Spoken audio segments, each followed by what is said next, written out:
vas i amar pels teus enemics.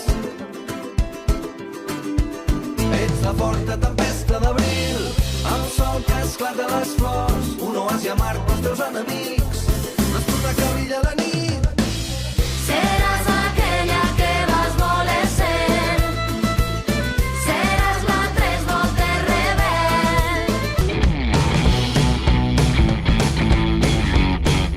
Parlem de dones valentes, així és com es va anomenar dissabte la taula rodona que tingué lloc al Saló d'Actes de la Casa de la Cultura. Estigué promoguda per el col·lectiu Pense Pensions Dignes i per Amnistia Internacional La Ribera.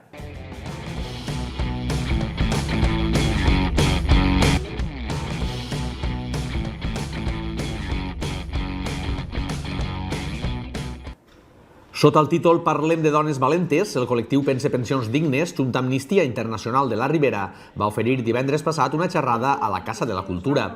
L'acte, presentat per la portaveu del col·lectiu Pilar Medrano i per l'activista Empar Brià, va comptar amb la participació de Rosa Roig, professora i escriptora, Anna Ximeno, periodista i sociòloga, i Maria Escalona, llicenciada en Belles Arts, sociòloga i activista.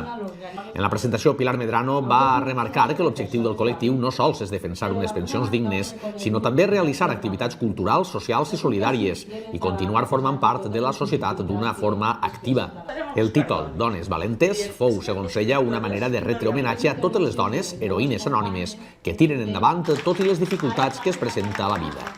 Estiguérem en una xerrada sobre llibertat d'expressió que va fer el magistrat Joaquim Bosch a Alzira, i aleshores parlarem amb la responsable d'Amnistia d'allí i comentàvem que li avilia molt fer alguna cosa sueca, i a nosaltres ens va semblar, com que som pensions dignes però que no parem, activistes a la tercera edat i d'ací poquet a la quarta, aleshores ens va semblar genial. El fet de dir dones valentes és un poc que m'ha agranat cap a casa, perquè com que en pensions dignes som bastant dones i ho vegeu en totes les activitats que fem, realment són persones valentes perquè n'hi ha homes i dones, o sigui, no era exclusiu, però vam pensar, parlem de dones valentes.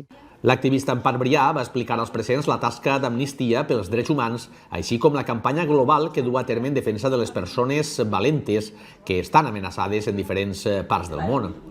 La professora i escriptora Rosa Roig va destacar les figures de les suecanes Virtudes Cuevas, Matilde Gras i Teresa Andrés, mentre que la periodista Anna Ximeno va reivindicar el paper de la dona com a element primordial del sosteniment familiar, però sense dret a una pensió digna.